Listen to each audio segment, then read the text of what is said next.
কৃতজ্ঞতা আসিফ মাহমুদ, সজীব ভুঁইয়া, সাকিব আল হাসান দুজনের মধ্যে গত দুদিন থেকে সোশ্যাল মিডিয়ায় যে লাগালাগি শুরু হয়েছে, স্পেশালি সাকিব আল হাসানের একটা পোস্টকে কেন্দ্র করে পরবর্তী সময়ে সোশ্যাল মিডিয়ায় যে উত্তেজনা তৈরি হয়েছে সেটা এখনো চলমান। যেই ঘটনা প্রবাহ তাতে এটা এমন একটা পর্যায়ে গেছে, বাংলাদেশ ক্রিকেট বোর্ডকে অফিসিয়াল একটা ডিসিশন বা ডিক্লারেশনের দিকে যেতে হতে পারে। সেই ডিক্লারেশনটা কি, সেই আলোচনায় আসছি। তার আগে প্রেক্ষাপটটা কি, কে জিতলো, কে এগিয়ে, এই যে সোশ্যাল মিডিয়ায় পোস্টের যুদ্ধ, এটাতে আসলে এখন পর্যন্ত কার অবস্থানটা অনেক বেশি একসেপ্টেবল, কার অবস্থান নিয়ে ধোঁয়াশা রয়েছে, অস্পষ্টতা রয়েছে। দেখুন, সাকিব আল হাসান আওয়ামী লীগ সরকারের সাবেক প্রধানমন্ত্রী শেখ হাসিনাকে জন্মদিনের শুভেচ্ছা জানিয়ে গতকাল মোটামুটি সন্ধ্যা বিকালের দিকে একটা পোস্ট করেছেন, আমি যতটুকু মনে করতে পারি, এবং সেখানে তিনি লিখেছেন শুভ জন্মদিন আপা বা হ্যাপি বার্থডে আপা, কিছু একটা লিখেছেন। তার পরবর্তী সময়ে আসিফ মাহমুদ, সজীব ভুঁইয়া যে রিয়াকশনটা দেখিয়েছিলেন, যেহেতু তিনি যুব ক্রীড়া উপদেষ্টা, বিসিবির উপর তার একটা বড় নিয়ন্ত্রণ বলেন, অধিকারের জায়গা বলেন রয়েছে, এটা অফিসিয়ালি আনঅফিসিয়ালি কেউ স্বীকার করুক না করুক থাকবে। তিনি লিখেছেন একজনকে পুনর্বাসন না করায় সহস্র গালি দিয়েছেন আপনারা আমাকে। মানে সাধারণ মানুষের perception, Shakib Al Hasan is a very big star বাংলাদেশের ক্রিকেট হিস্ট্রিতে। তিনি রাজনীতি যতই করেন না কেন, এই স্ট্যাটগুলোকে বা সাকিবের কন্ট্রিবিউশনের জায়গাটাকে কেউ মুছে ফেলতে পারবে না। সো ওই জায়গা থেকে সাকিবকে পুনর্বাসন করার একটা চাপ কিন্তু সবসময় আসিফ মাহমুদ বা বাংলাদেশ স্পোর্টস ফেডারেশনের উপরে, ক্রীড়া মন্ত্রণালয়ের উপরে, বিসিবির উপরে ইনফ্যাক্ট ছিল। আমরা নিজের অনেক কন্টেন্ট বানিয়েছি সেটা নিয়ে, but I was right, end of the discussion. তার মানে তিনি বলছেন যে তাকে পুনর্বাসন করার জন্য যে প্রেসার ক্রিয়েট করা হয়েছিল, গালিগালাজ করা হয়েছিল, এন্ড অফ দ্য ডে তিনি ঠিক ছিলেন, তার মানে তিনি পুনর্বাসন করেন নাই। এটার প্রেক্ষিতে সাকিব আল হাসান, খেয়াল করে দেখুন, তিনি একটাবার ফেসবুকে স্ট্যাটাস দিয়েছেন, এবং সেই স্ট্যাটাসকে কেন্দ্র করে আমি যদি সাকিব আল হাসান স্ট্যাটাসটা যাই, সবচেয়ে বড় ধরনের আলোচনাটা ক্রিয়েট হয়েছে। সাকিব আল হাসান যে স্ট্যাটাসটা দিল, মানে আসিফ মাহমুদ, সজীব ভুঁইয়া যখন জানিয়ে দিলেন যে সবাই গালি দিল, আমি শেষ পর্যন্ত তাকে পুনর্বাসনের ক্ষেত্রে কোনো ধরনের প্রোঅ্যাক্টিভ ভূমিকায় ছিলাম না, তিনি বললেন যাক শেষমেশ একজন স্বীকার করে নিলেন যে তার জন্য আমার আর বাংলাদেশের জার্সি গায়ে দেয়া হলো না। কেউ একজন স্বীকার করে নিলেন, মানে আসিফ মাহমুদ যেহেতু বলেছেন যে পুনর্বাসন তিনি করেন নাই এবং তিনি ঠিক ছিলেন, তার মানে আসিফ মাহমুদ স্বীকার করে নিলেন according to the status of Shakib Al Hasan যে তার জন্যই, আসলে আসিফ মাহমুদের জন্যই বাংলাদেশের জার্সি আর সাকিব পড়তে পারলেন না, বাংলাদেশের জন্য খেলতে পারলাম না। সাকিব বলছেন ফিরবো হয়তো কোনো একদিন আপন মাতৃভূমিতে, ভালোবাসি বাংলাদেশ।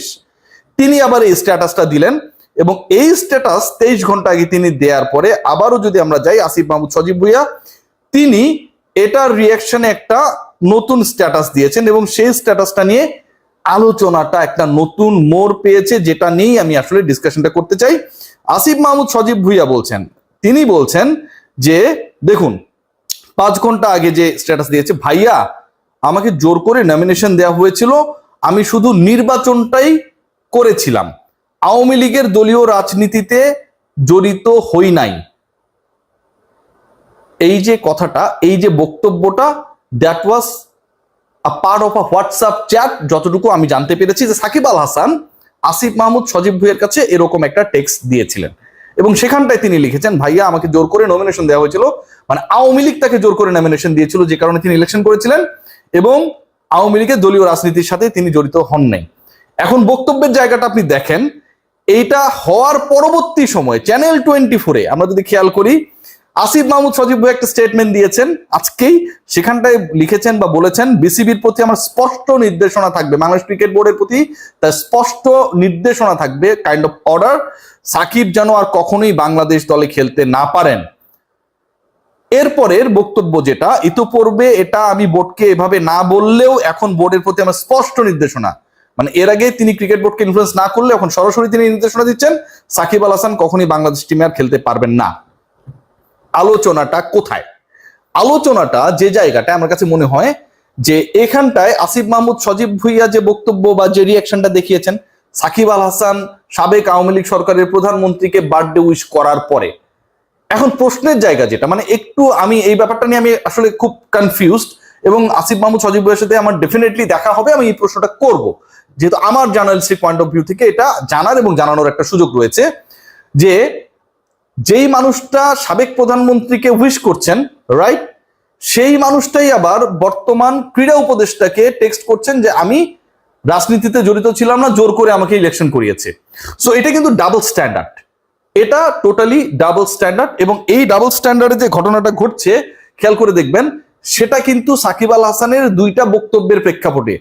একটা হচ্ছে তিনি উইশ করছেন, আবার এক জায়গায় তিনি উইশ করা সাকিব আল হাসান, রাজনীতিবিদ সাকিব আল হাসানই তো উইশ করছেন, ক্রিকেটার সাকিব আল হাসান তো উইশ করছেন না, তিনি আবার আসিফ মাহমুদ সজীব ভুঁইয়াকে 5 আগস্টের পরে জানাচ্ছেন যে তিনি রাজনীতি করেছিলেন প্রেসারে পড়ে। তো আপনি যার প্রেসারে পড়ে পলিটিক্স করবেন, নিশ্চয়ই তাকে তার জন্মদিনে আপনি উইশ করবেন না। আর যদি আপনি কাউকে উইশ করেন, নিশ্চয়ই তার প্রেসারে পড়ে রাজনীতি করবেন না। এই যে ঘটনাটা ঘটেছে, এটার প্রেক্ষাপটটা এমন একটা পর্যায়ে চলে গেছে যে Shakib Al Hasan kind of challenge দিয়েছেন যে আসিফ মাহমুদ সজীব ভুঁইয়ার কারণেই তিনি আসলে জাতীয় দলে বাংলাদেশের জার্সি গায়ে দিয়ে, লাল সবুজের জার্সি গায়ে দিয়ে খেলতে পারেন নাই। এবং স্পষ্ট যে অন্তত কেউ ক্লিয়ার করলো তার বক্তব্যে। আসিফ মাহমুদ সজীব ভুঁইয়া এর থেকে স্পষ্ট করছেন আজকে যে আগে ক্রিকেট বোর্ডকে এই ধরনের নির্দেশনা না দিলেও এখন তার নির্দেশনা স্পষ্ট যে সাকিব আল হাসান যেন আর বাংলাদেশের হয়ে কখনোই খেলতে না পারেন। যে জায়গাটা ক্রিয়েট হচ্ছে এখান থেকে খুব ইন্টারেস্টিং একটা পয়েন্ট, সেটা হচ্ছে বাংলাদেশ ক্রিকেট বোর্ড একটা ইলেকশনের প্রসিডিউরের মধ্যে রয়েছে এবং এই ইলেকশনটা আর মাত্র 1 সপ্তাহের মধ্যে হয়ে যাবে। নতুন ক্রিকেট বোর্ড আসবে, আমিনুল ইসলাম বুলবুল সভাপতিত্বের দৌড়ে অনেক এগিয়ে রয়েছেন। সেই ক্রিকেট বোর্ডকে ক্রীড়া উপদেষ্টা যখন এরকম একটা নির্দেশনা দেন, তার মানে বাংলাদেশ ক্রিকেট বোর্ডের পক্ষ থেকে একটা অফিসিয়াল স্টেটমেন্ট এন্ড অ্যাকশন নিতেই হবে। বাংলাদেশ ক্রিকেট বোর্ড এরকম অ্যাকশন নেবেন কিনা, কারণ বাংলাদেশ ক্রিকেট বোর্ডের কেউই কখনো সাকিবের ব্যাপারে তাদের স্ট্যান্সটা প্রপারলি ক্লিয়ার করেন নাই। সেটা ফারুক আহমেদ হতে পারে, সেটা আমিনুল ইসলাম বুলবুল হতে পারে। এবং আমিনুল ইসলাম বুলবুল শুরুর দিকে বলেছিলেন তিনি ফোন ধরেন নাই, পরে তিনি বলেছেন মিসআন্ডারস্ট্যান্ডিং দূর হয়েছে, এখন আমার সাথে সাকিবের কথা হয়। সো যেই ক্রিকেটারকে নিয়ে সরকারের এরকম অনমনীয় অবস্থান, তার সাথে বোর্ড প্রেসিডেন্ট কথা বলেন, নাম্বারটা সেভ করা না ছিল না দেখে তিনি ধরেন নাই, পরবর্তীতে তিনি নাম্বার কালেক্ট করে যোগাযোগ করেছেন, কথা বলেছেন। এটা কিন্তু আমার কাছে মনে হয় কিছুটা ক্ল্যাশি। মানে আপনি কোন জায়গায় রয়েছেন, আমিনুল ইসলাম বুলবুলের বোর্ডকে কিন্তু এটা প্রকাশ করতে হবে, প্রচার করতে হবে এবং স্টান্স নিতে হবে।